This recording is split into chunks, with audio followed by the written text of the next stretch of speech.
All right, we're live. We got a new setup. I mean, it's the exact same space, but I pushed the camera back and now you can see more of the background and you can see the table.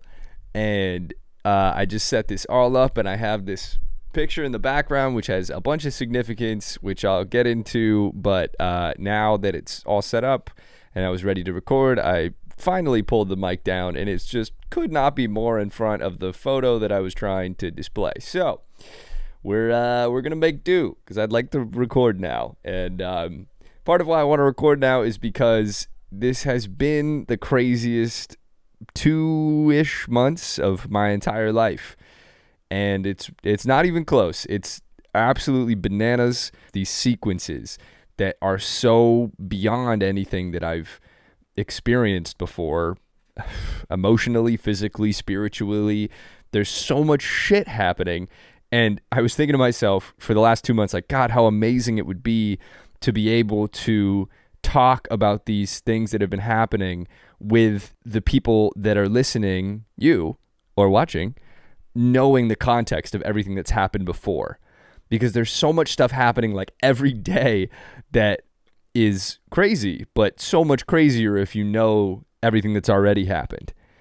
So I'm just going to tell it all from the beginning, from the moment this all started happening. And I recorded an episode about a month ago and didn't put it out because I didn't do it. But I'm going to release that episode now and then pick up, because that's in the old setup, and then I'm going to pick up in this new setup when that episode finishes. But it's all tied together, and it all started with this trip when I went home. So, God, I feel so lucky to be able to have a place where I can talk about this stuff with you, and it's like, God, I'm just so fucking lucky. And so thank you for listening. And I know it's been a couple of months, but I can explain. I can explain why it has taken me so long. So here we go. I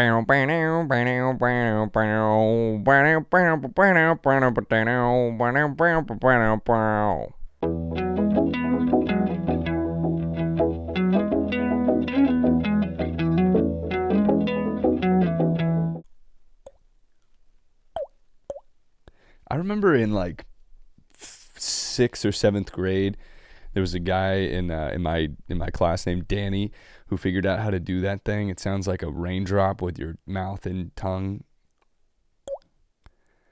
Dude, I remember seeing him do that and thinking to myself, like, if that was in my arsenal of capabilities as a human, everything would be all right. Felt the same way about twirling pencils, this thing. Spent literally years perfecting this. I wonder what the things are now that I think that if I had that or was able to do that, then everything would be okay. I was certainly feeling it today. I just got back from the beach. I've been doing night meditations on the beach, and the moon's out, and it's like just quiet, and it's just the sound of the waves, and oh man, it just fucking hits.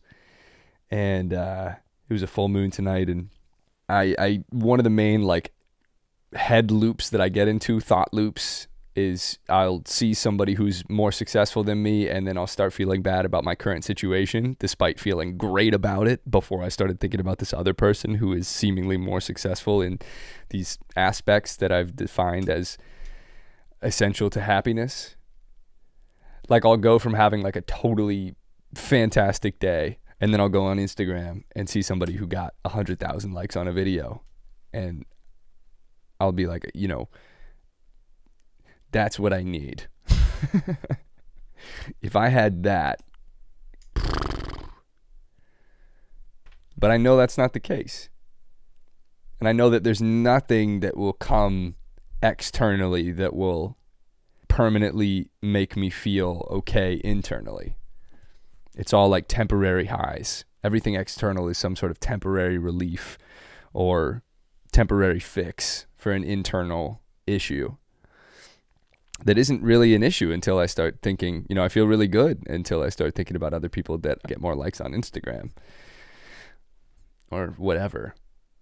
But as I was sitting on the beach, I was like, for the first time in a while, I was like thinking of these comedians and podcasters and people that are in the same spaces as me, and just feeling like good about them, like about consuming their content. Like I felt I was just appreciating and laughing and enjoying their stuff instead of fucking feeling bad about myself.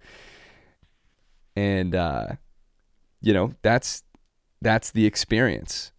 Whatever you feel about, whether it's something you're thinking about externally or internally, whatever you feel is what your experience is. So if I feel jealous or not enough or unworthy because of something external or internal, that's what my reality is right now, is the feeling of unworthiness. And if I look at somebody who has everything that I think that I want, and I just feel love for them, what my experience is love and appreciation and whatever the feeling that I have inside is. And so I was like, it felt like my ego was battling with my current self or more worthy self or whatever it is. It felt like there was a pull to worry and a pull to love, and I just let go a little more of the worry and leaned in a little more to the love, and it felt good, man. Like, how lucky I am to have the main issue in my life at that moment be somebody is more successful than me in terms of likes on Instagram. I'm sitting on a beach meditating in California for free. Everything's fine. Part of why I felt this shift in comparisons and just in life in general is I went home back to Seattle for 2 weeks, and I just got back, and it was such a transformative trip for so many reasons. I think it's going to span multiple episodes of this podcast, but for this episode, I'm going to start with the very first night that I got back. So we've been doing this thing where, I used to do all my planning through my mom, and then I realized, I found out, she gets very stressed when she knows that people are coming and she has to plan and do a bunch of shit to get ready. And so I've started just coming home and surprising her. And my dad doesn't, he doesn't do anything to prepare for me coming home. So whenever I come home, it's just like, hey, what's up? But my mom needs to get everything perfect. And I don't need everything perfect. I just want to see them. So I try to show up having caused as little stress as possible for my mom. So I surprised her, and I coordinated with my dad, and he picked me up from the ferry, and we got some food. My mom came back. We were in the backyard, and I hid. And my dad, when she got home from work, my dad went out to the car and brought her to the backyard and was like, look, I got you food. And she was immediately like, all right, something's up. She said afterwards, like, that was a pretty clear giveaway because he rarely does that. But eventually I came out and surprised her, and it's just always, it's just a great feeling to be able to do that. So it was probably like 7:00, and we sat down and we chatted until 2 or maybe 3 in the morning. And this chat was so insane. It started off, we, with my family at this point, we talk about everything. It's a very open line of communication, and we were just diving into hypotheticals that my mom was playing in her head about the molestation and things that she could have done differently. I think a lot of parents feel this way when they find out that their kid was molested, or just, anyone thinks of all the different things that they could have done. Things they could have done differently to make things better or less extreme. And as everyone, as you know, a large part of this podcast is dedicated to hypotheticals. And I happen to have played out a lot of hypotheticals myself with regards to that scenario. We were like, all right, let's play them out. Let's see what this would have been like. And the first one that we looked at was what would have happened if we had not gone to trial. because the trial was super traumatizing, and my parents and I know now the impact that this had on me and the toll that it took. And because I told my mom first, she had the opportunity to not tell anyone else. And I made her promise not to tell my dad because I thought that my dad would fight the guy who molested me, and I thought that my dad would lose and potentially die. So I made her promise not to tell anyone. So if she had not told anyone and she had just kept it between us, yes, it's true that we wouldn't have gone to trial. But think of all the kids who would have been exposed to this guy. Just because I don't go over there anymore doesn't mean that he's going to stop molesting kids. But when you take somebody to trial for something like this, you automatically, even if they don't get convicted, the risk for them is now so much greater if they get caught. So he has this huge deterrent now for continuing to molest kids. So right away, there's a super positive part of this hypothetical. Secondly, and this is one thing that we realized during this conversation, is that if we didn't go to trial, like as traumatizing as the trial was, it forced me to tell my entire story as best I could remember in an environment that was insanely intense in front of the guy who molested me. And as fucked up as that was, it did show me that I can talk about this and survive. I can share my story and I will be okay. There are a lot of more beneficial ways to have that experience than with the trial, but the trial allowed me to have that realization. And without the trial, I don't think I ever would have done stand-up. Because without the trial, I don't know if I would have thought to myself, like, I could get on stage and talk about this in front of a bunch of people. But I had already done that with the trial. And not saying that the trial is necessary for you to speak up and tell your whole story, but it did force me to do that.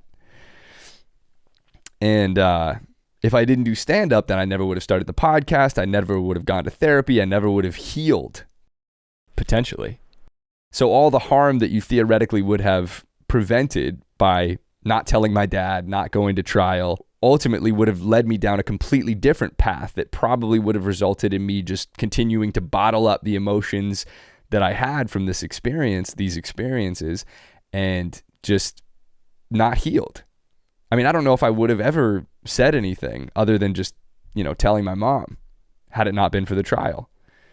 So right away, we have two really positive examples of things that happened that may not have happened if things had happened differently. So the next thing my mom said was she wishes that she had noticed sooner. She wishes that she had picked up on the subtle cues that I was giving that something was wrong, that in retrospect, okay, these are things that, maybe you could have picked up on, but without knowing that I was being molested, it would have been very difficult to have figured that out. But regardless, she still was holding on to some guilt about not having noticed earlier. So we started playing with hypotheticals of what would have happened if she had noticed sooner. And the first thing that came to mind for me was like, I wasn't ready to talk about what had happened until my mom asked me. I don't think. Even if she had suspected something was going on and she had asked me, I think I would have denied it. I didn't know what would happen if I spoke up, but I was fairly certain that it wouldn't be great for Jamie. Probably we wouldn't be able to be friends anymore. I mean, there's a lot of things that had to happen in order for me to get to the point where I was able to speak about what happened. And if my mom had noticed sooner, maybe she would have suspected something, and then just, even if I denied it, she could have pulled me out of the situation, and, I'd never go to Jim's house again, and I don't get molested anymore. Maybe I go get molested by somebody else, but probably I never heal. So we were just battling hypotheticals with hypotheticals, attempting to prove that what happened in reality was ideal, and it's going well so far.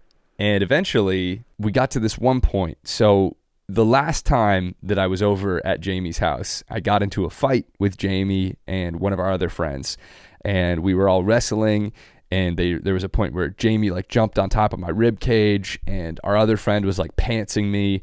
not like in a sexual way, but at that time, that was just something that we all did. And Jamie's dad, who I called Jim, was sitting on the couch watching this whole thing going on. And I was like visibly distraught, and they wouldn't get off me. I was yelling stop, and eventually I got them off me, and I was just started crying, and I went and called my mom. And as I was going to call my mom, Jim started pleading like, hey, Sebastian, like, please don't call your mom. Like, don't go now. Like, it's okay. The boys were just messing around, yada, yada. But I was done. I was pissed. I mean, a big part of why I hadn't spoken up until this point was because of how much I valued my friendship with Jamie. And it felt like this was a moment where I was kind of like, fuck you, dude. I'm not going to just continue putting up with this molestation because I don't value you as much as a friend right now. And Jim knows that I've never like left in tears before. So he's like really scared because this is also like a month or two after I told him to stop. The only time that I ever said, please stop, during the molestation while he was doing it. And he did stop, but then he continued on other times. So he's like realizing this is like peak, this is dangerous for him now. Like I am a massive risk to his life and future potential ability to molest kids, his ability to molest me. I am like hugely dangerous to this guy now, more than ever. So my mom came to pick me up, and I was just not having it from Jim. And I went out to the car, and he tried to come out after us. And I just said, Mom, drive, like, take me home. And she did. And I was crying in the car, and I didn't leave the house that day thinking that I was going to tell anyone about what happened. It was just such an emotional overload. But anyway, so we drove home. And when we got back, we were sitting in the car in the driveway, and my mom didn't know what had happened. She thought that there was some sort of a fight between me and Jamie and our friend, and she didn't think that anything had happened with Jim. She had no reason to think that. And what my dad told me and my mom was that, because we stayed in the driveway for, 30 minutes or an hour, and apparently Jim called our home phone after he figured we had gotten back, and he called, and my dad picked up, and he was apologizing to my dad like profusely, like, I'm so sorry, Bob. I'm so sorry that this happened. It was, the boys were just messing around, and my dad has no idea what he's talking about. So he's like, yeah, I mean, no worries, Jim. It's all good. Just kids will be kids. Don't sweat it. My dad's like consoling the pedophile, trying to make him feel okay, obviously not knowing what's going on.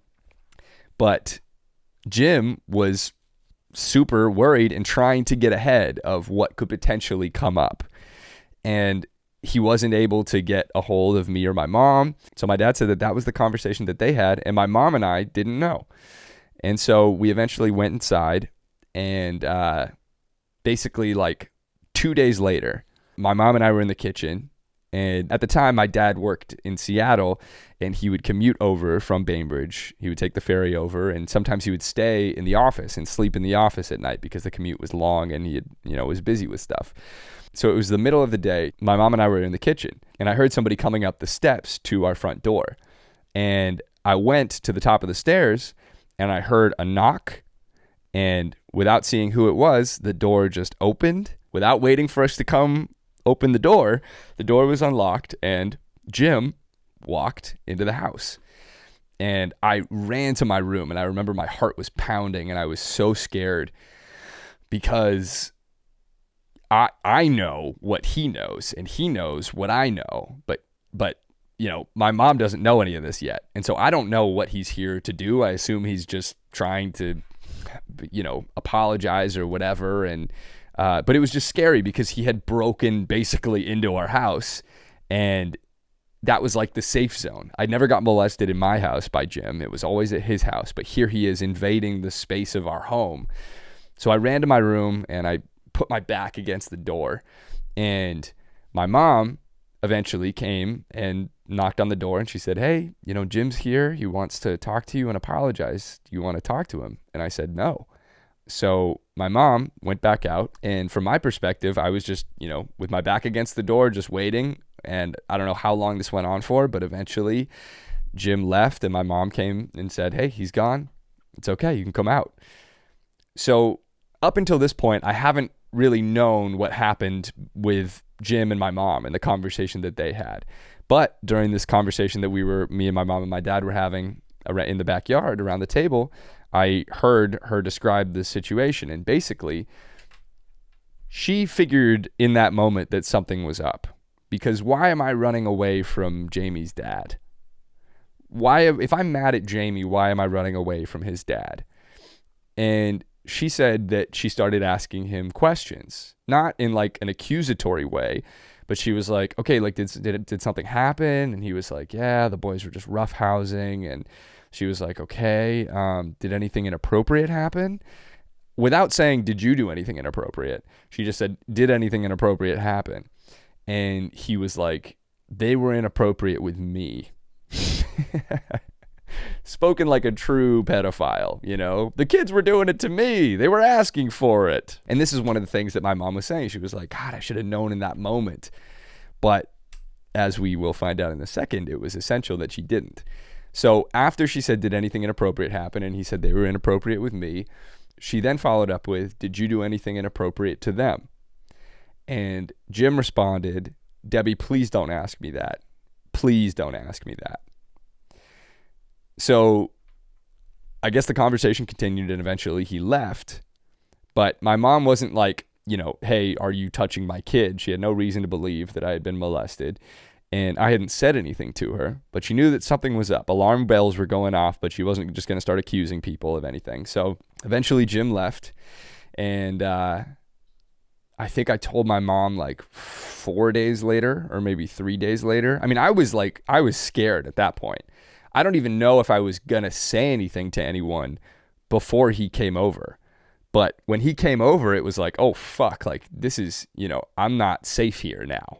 I gotta tell somebody about this. So eventually, you know, she sat me down and started asking me questions about what had happened. And eventually she said, did Jim do something? And I said, yes. And she said, did he hurt you? And I said, no. And she said, did he touch you? And I said, yes. And that was the only way that I was able to even find the words to say what had happened, because I still don't really understand it. But I, because of the questions that she asked, I was able to say yes. So my mom and my dad and I are reflecting on this story. And what we started thinking about was like, why did Jim come over that day? What was his goal? I mean, he walked into our house why did he walk into the house? Why didn't he wait for us to open the door? And Jim is a lawyer. I don't know if he still is, but he was a lawyer. And he's a smart guy. This is a very, you know, meticulous pedophile who was very aware. And after the trial happened, there were a bunch of articles written about it, and somebody reached out to the detective on the court case saying that Jim had molested him like 20 years ago. So Jim has been molesting kids at least for 20 years and at least 2 kids. Super unlikely that we are the only ones. But basically, he knows when I left their house in tears, he knows that I am a huge liability now. Because if I go and tell my mom or my dad or anyone about what has happened, he will very likely be charged and have to go to trial for child molestation. He might lose his job, friends, he might lose family, and he might go to jail for a super long time. So my mom and dad and I were trying to think about, like, why did he come over there? And we started realizing, like, he was trying to figure out what was going on. He was trying to get to me, and ideally, from his perspective, I haven't told anyone yet, and he's able to get to me and to either threaten me, to try to convince me not to say anything, or to beg me to not say anything. Who knows what his plan of attack was? But I think, and we all kind of came to this conclusion, that if he's asking me to not say anything and I'm like, no way, dude, I'm done with this, I'm gonna tell my mom or somebody else, it felt like he might have killed me. And if there was a way that he could confirm that I had told my mom and that she hadn't told anyone yet, which he may have thought because when he talked to my dad didn't know anything yet, then maybe he would have killed us both. Because if he comes over and he can figure out, okay, Sebastian hasn't said anything yet, then he could probably also infer that I maybe won't say anything. But when he opens the door, he doesn't wait for us to come to the door. He barges into the house. Because if I've told my mom that this guy is a child molester, she's not just going to be like, yeah, come on in. He'll know based on her reaction, probably, whether or not I've spoken up. So I think he came into the house basically ready for anything. If the situation that did end up playing out was the case, and he was able to infer that my mom didn't know, even though he wasn't able to get to me, he was okay. He was more comfortable because he knows I haven't said anything yet and I probably won't. But if he's able to infer or definitively conclude that my mom knows, and he's able to figure out that either my dad doesn't know, and I should also clarify, he came over in the middle of the day, and he knows that my dad works. So he knows that my dad's not there. So if he's able to come over and basically figure out that my mom knows and that she hasn't called the cops yet, then it feels like, hypothetically, he may have tried to kill us. It's kind of like that scene if you've seen Barry, the last scene of the first season. Barry he's a paid assassin. And this detective who's been investigating these murders that have been happening basically figures out, sorry for the spoilers, figures out that Barry is the guy who's been doing it. And she pulls a gun on him and is like, hey, you're going to jail. And Barry starts saying, please don't do this. Please don't do this. In the exact same way that Jim responded to my mom when she asked him, did you do anything inappropriate? Because Barry knows in that moment that he now has to kill the detective. Because she knows.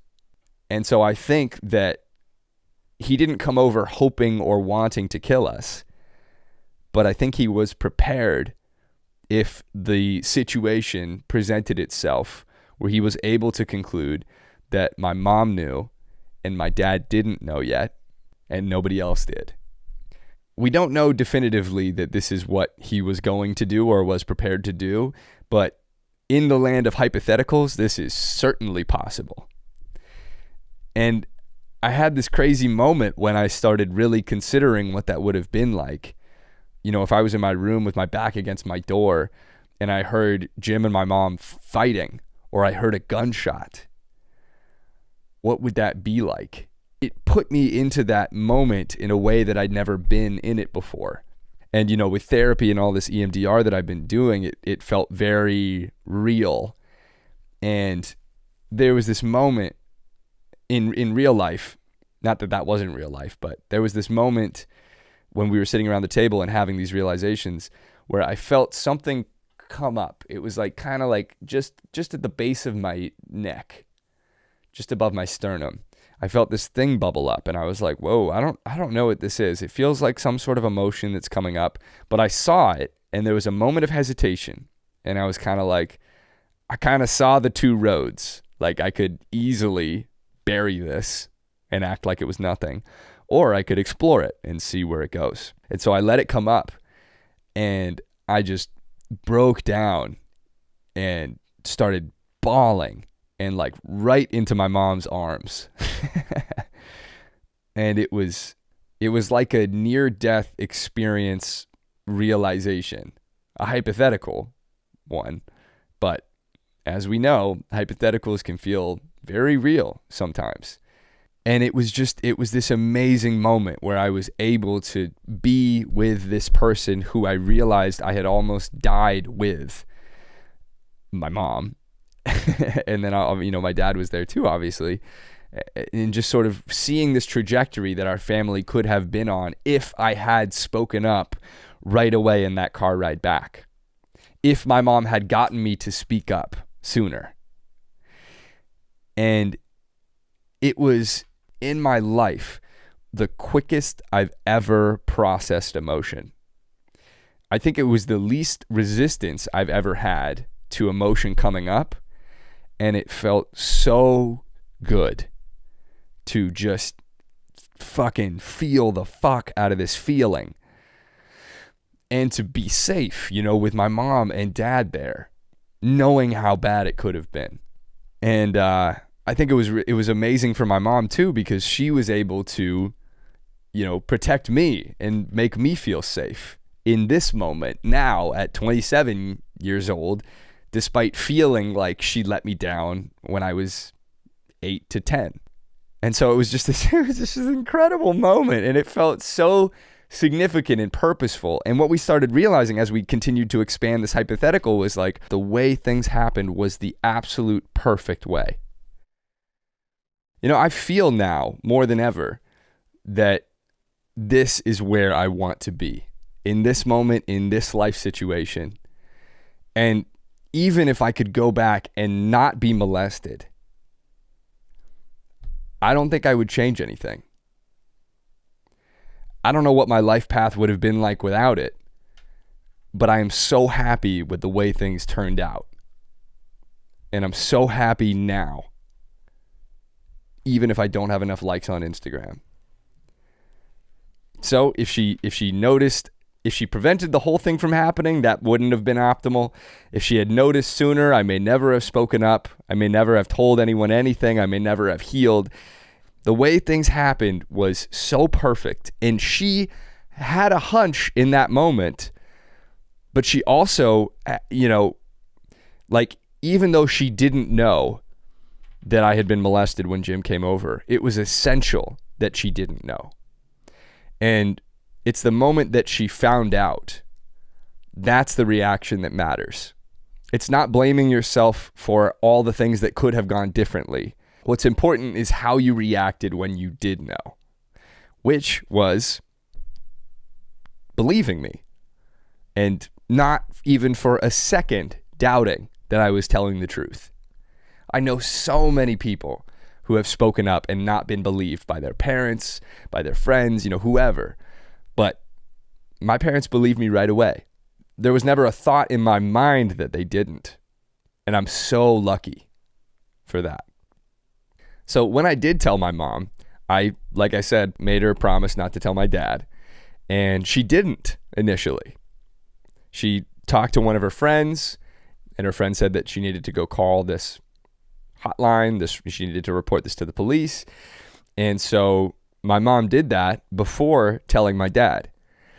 And my dad, who's also a lawyer, was furious when, obviously he was extremely upset about all of this when he first found out about it, because my mom did call him and tell him. But she told my dad after she had reported it. So once it's been reported, they are legally obligated. They have to tell the police. They have to go to court. All this stuff has to happen. But if my mom had just told my dad right away, right after I told her, my dad, who was a prosecuting attorney for many years and knows how traumatizing the trial would be for me and all of us, he was saying in this conversation that he was ready to just move us to England. My mom's English and I have dual citizenship. And he was like, he was ready to go. But it was because my mom reported it that we had to stay. So in another hypothetical trajectory, we moved to England and we don't go to trial. I never do stand-up. None of this stuff happens. So my mom literally called my dad like right after she had reported it. And that was what caused all of this stuff to happen. So all the things, and my dad was so mad in that moment for knowing that we had to go to court, and my mom was mad for not knowing that I had been molested earlier. All these things that we were regretting, and I was regretting. How did I not say something sooner the whole time? That was part of why it was so hard to say something, is I thought everyone would say, "Why didn't you say something sooner?" All of these reasons that, in retrospect, in this hypothetical reflection that we were all doing, it was so clear to see that everything that happened was perfect. No matter how traumatizing it was, it got us to now. And now is so good. And it's a really fucking amazing feeling to feel like there is nothing that I would change. There's nothing I would do differently. And this isn't limited to the molestation. This is everything. If you feel that way about molestation, you can certainly extrapolate it to other areas of life too. But it was so trippy to have these conversations with my parents and to realize, I mean, everything that could have gone wrong didn't. And the timing, when you look at the thread and the way it all evolved, the timing was it was like beautiful to see. And I felt like there were things that were happening that I felt like protected. I felt like I couldn't make a mistake. Even the things that I perceived as mistakes were just things that I hadn't seen yet why they weren't mistakes. And this is how I feel about everything now. It's like anything that we really don't know if anything that happens is good or bad, because we can't comprehend the infinite possible outcomes and ripple effects that any event has. Something that you might perceive as bad today might end up being the thing that causes you to grow in ways that you never would have grown without it, or pursue things and discover things that you love that you wouldn't have discovered probably without it, like the molestation and now podcasting. So you don't know really if anything that happens is bad. And in the same way, you don't know if anything that happens is good for the same reasons, which could be perceived as bad, but you know that you don't know. No matter how hard you try and no matter how sure you are, you don't know if anything that happens is good or bad. So ultimately, you begin to not mind what happens. And it's a really comfortable, powerful feeling to be totally okay with whatever happens. Just trusting that it's best for you and everyone involved, even if you can't see it yet. Even if it takes you 16 years to have these realizations. I mean, my parents and I have been talking about this shit extensively for the last 5 years, and we never had this conclusion, this hypothetical conclusion about what Jim was potentially willing to do in those moments. And it felt like we had this realization in a moment where we were all open. And this is like my first time coming back home after I've been in therapy for the last 3 months. And I felt like really open emotionally. And it felt like I was able to let those emotions come up and release them and just be there with my mom and my dad and not have any sort of resistance to crying or whatever.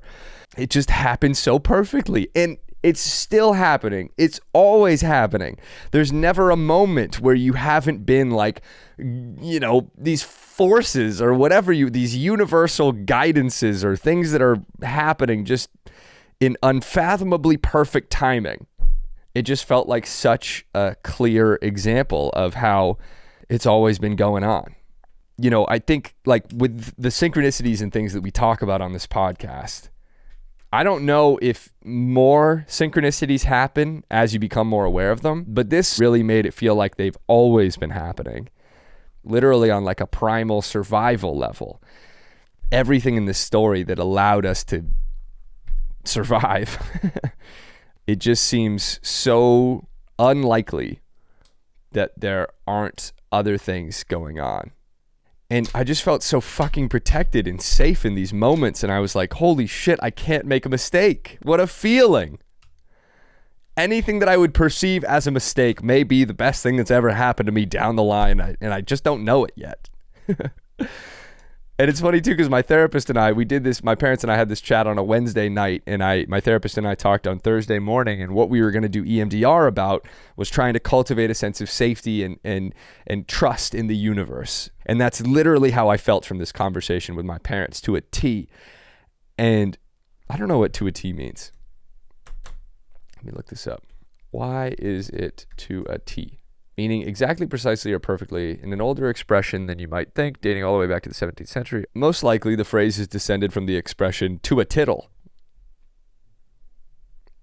A tittle is a small mark used in orthographic details, such as the dot over the I, and the sense is to, quote, to the smallest detail.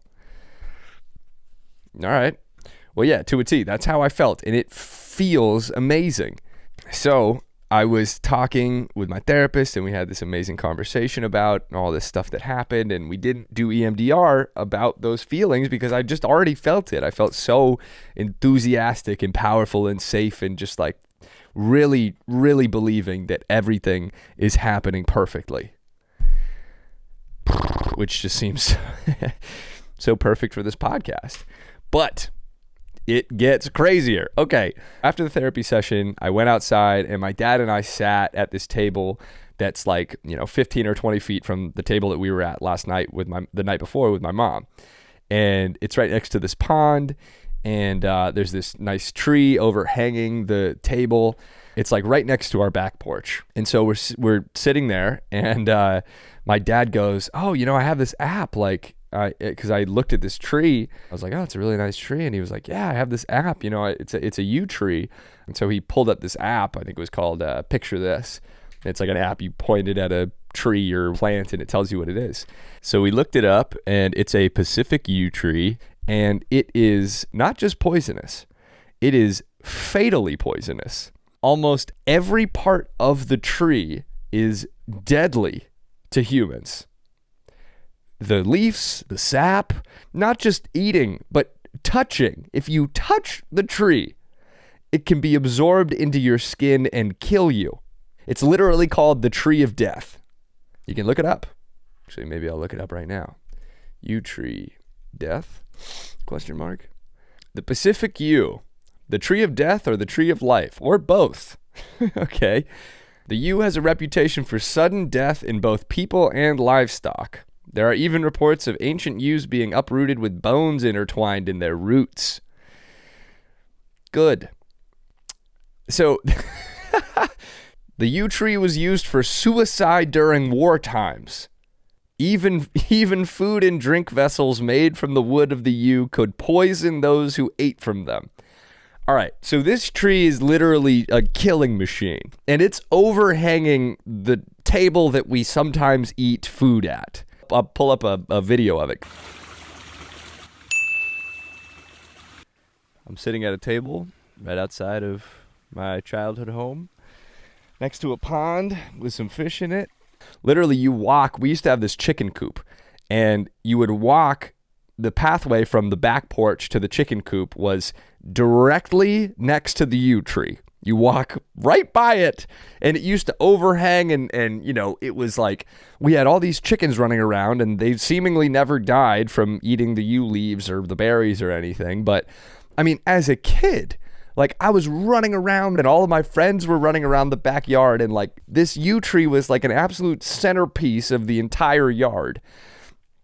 Nobody's ever died from it or even been harmed by it. So my dad, just from putting his app up to this tree, realized that this thing could kill us. And we were like, oh my God, this is so insane. We've lived in this house for 24 years, and it's never harmed anyone that we know of. And we were thinking, like, God, how related is this to all the realizations that we had the night before about this guy who we never perceived as like a threat to our lives? I mean, obviously he was a threat to my dick, but like I never thought he would kill us or anything like that. And then we had all these realizations that, holy shit, that could have been what happened. And here we are sitting next to this tree that could have killed us in any moment in 24 years, and it never did. And, our initial reaction was like, oh man, we gotta get rid of this. We gotta uproot it. We gotta, this is super dangerous. What is going on? This is nuts. How has this not hurt us? And then we thought more about it, and it was like, okay, well, if it hasn't hurt anyone in 24 years, it doesn't seem super likely to do it now. And it feels like by uprooting it and all the shedding that would happen, and even if we had it professionally removed, it feels like that would be the type of thing that would cause it as a tree. Even though it can't speak, it's a sentient being in some capacity. It's growing. It's filled with the universal energy that we're filled with. It's growing. And it was like another near-death experience, only this near-death experience had been happening like every day for my entire life. This has been going on, apparently.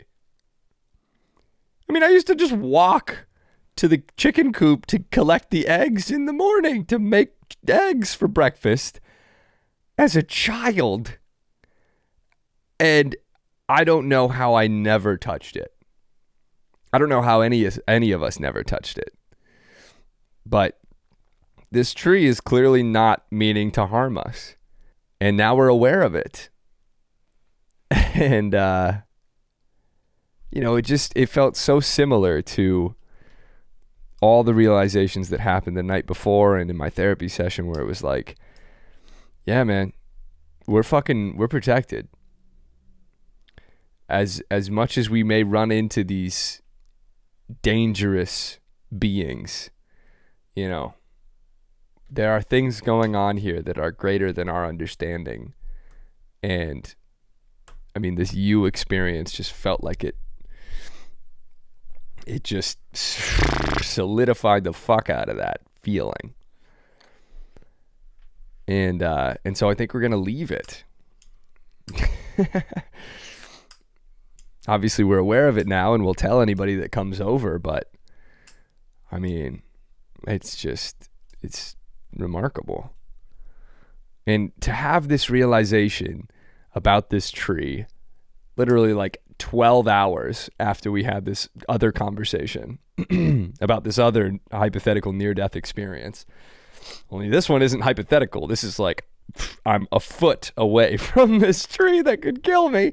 Also, this tree is used for like a lot of different, like people use this in gardens. People just have yews, but and it's not even a big deal. My dad said during this conversation that he had an arborist come by when he was, going around trying to figure out what trees he wants to take down, what trees are at risk of falling. He had a professional tree observer come around and tell him which trees would be good to take out.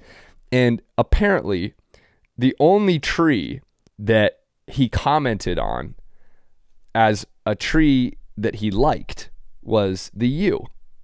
He said, I love yews. It's spelled Y-E-W, but I love yew. That's just too good to be true, But this guy who's aware of trees and knows how dope yews are because they look sick, but he was like, yeah, man, I know that I'm here to remove trees that are dangerous, but fucking leave that one there for some reason. I mean, I don't know what this guy was thinking. Not even telling my dad that it was poisonous. My dad got this tree from a nursery. Why do you have deadly things in a nursery? I know it's a plant nursery, but any nursery. There should be no deadly threats in any nurseries in the world, let alone having them sold to people. How did this happen?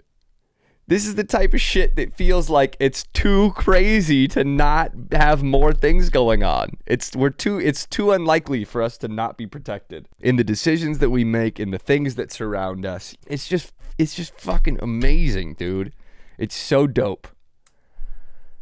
And so just literally like 2 or 3 days later, and a bunch of shit happened every single night on this trip. It was like every night was just filled with realizations and memories coming back and recontextualizing trauma, all this powerful healing. And it was the day of the lottery. The lottery was at like $1 billion.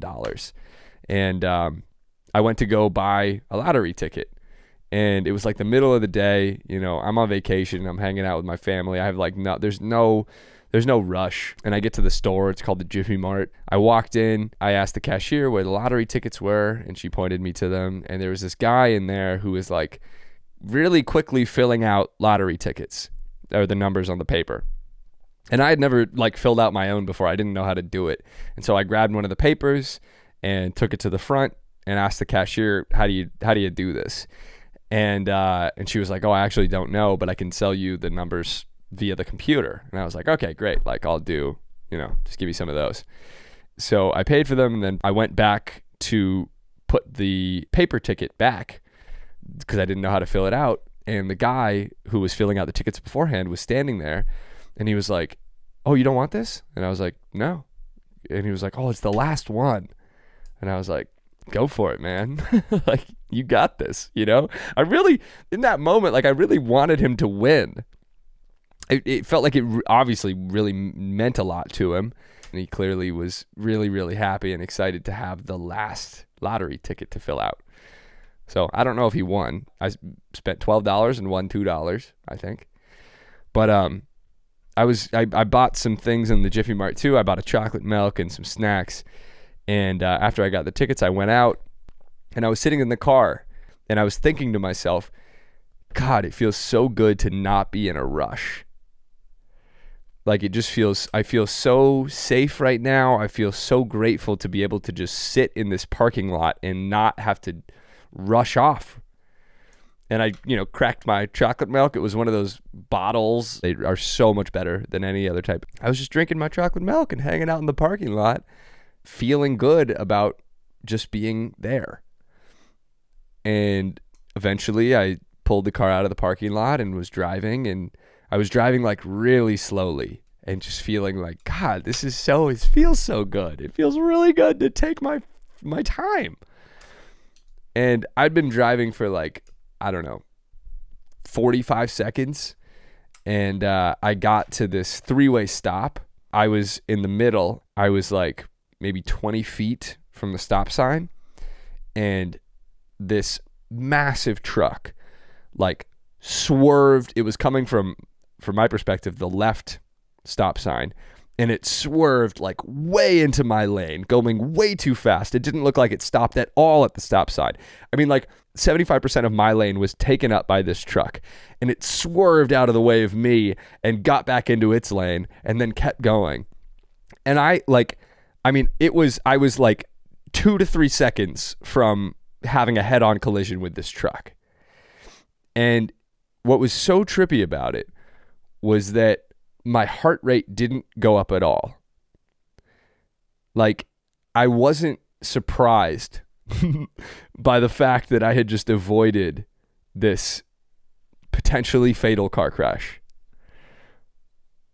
I just kind of kept going, taking my time. And it was directly because I was in this headspace of not needing to rush and feeling good about not having to rush and just enjoying the moment. And it was just another example of this protective force or whatever it is. I mean, I was not surprised. I was expecting to avoid that type of a thing. I wasn't like, I'm going to drive slow so that I don't get in a car crash, but because of this headspace that I was in, where we avoided this near-death experience with Jim, avoided the near-death experiences with the U, I was expecting to be protected. And I was believing that I was protected and feeling so good about it. And then it happened to be this headspace of just taking my fucking time that allowed me to avoid disaster. And, whenever I've come close to any sort of car crash or, when things like this generally happen, my heart rate is through the roof. And it just felt like I just wasn't surprised. And I am very grateful and lucky that I took my time in that drive back. I may have lost $10 on those tickets, but it certainly felt like I won the lottery in that moment. And in this moment. In every moment. Like the life lottery. We all won the life lottery. And we're experiencing it currently. Like how lucky we all are. It made me think about like the power of expectation and the power of belief and the power of gratitude and the power of not rushing. Of just trusting that everything's working out for you and that there's nowhere that you think you need to be that could be more important than where you are right now. It was just so dope. And it feels good. It feels good to be alive. It feels good to be able to talk about this stuff on this podcast. And I'm so grateful for you listening. What a trip. I'll get into the other stories of this trip home on another episode. Seems like a reasonable stopping point for this one. So thank you for listening. You are protected. You're safe. The protection doesn't go away. Just going to keep feeling that way. Yeah. Yeah, dude. All right. I'll see you guys later. Peace.